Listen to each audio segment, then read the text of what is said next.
Well, Nissan Xtrail 2003 came in on a tow truck, would wind over but wouldn't run. It was firing but wouldn't run. What do we find wrong with it? Rocker cover gasket. Why is that, you say? Well, what was happening, because these sealing rings were worn out, totally gone, all the oil was coming up and making its way down beside the coil and filling up the spark plug holes.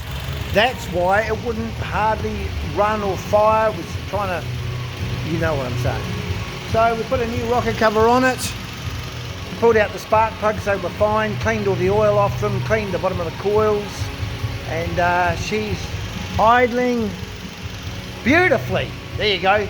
Keep your rocker cover in mind if your car's not running properly or not running at all. See ya!